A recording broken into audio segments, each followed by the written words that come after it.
You need to understand something that parents these days have long since forgot and are going to have to relearn again. Your grandparents knew this, but today's generation of parents doesn't seem to. And that is, you do not get to design your children. Nature would never have permitted that to happen. Evolution would not have allowed a generation of a species to be so influenced by the previous generation. It hasn't happened, and it doesn't happen, and it especially doesn't happen in children. You do not design your children.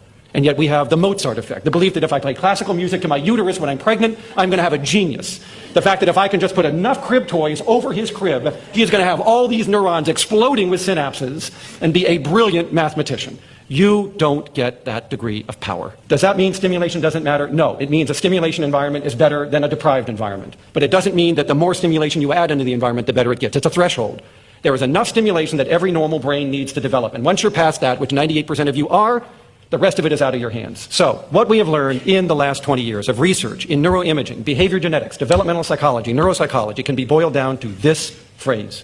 Your child is born with more than 400 psychological traits that will emerge as they mature, and they have nothing to do with you. So the idea that you are going to engineer personalities and IQ and academic achievement skills and all these other things just isn't true. Your child is not a blank slate on which you get to write. Your child is a genetic mosaic of your extended family, which means this is a unique combination of the traits that run in your family line. I like the shepherd view. You are a shepherd. You don't design the sheep. The engineering view makes you responsible for everything. Everything that goes right and everything that goes wrong. This is why parents come to us with such guilt, more guilt than we've ever seen in prior generations. Because parents today believe that it's all about them and what they do. And if they don't get it right, or if their child has a disability, they've done something wrong, when in fact the opposite is true.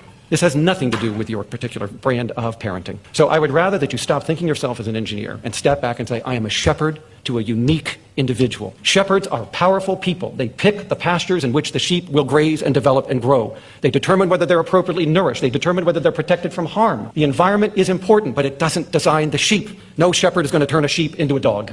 Ain't going to happen, right? And yet that is what we see parents trying to do all the time, and especially parents of children with disabilities. So step back and view yourself as the shepherd to this disabled youngster, and you get to design the pasture, and that's very important, but you don't engineer the sheep. Now, that comes with it a profoundly freeing view of parenting, because what it means is, although it's important to be a shepherd, recognizing that this is a unique individual before you allows you to enjoy the show, right?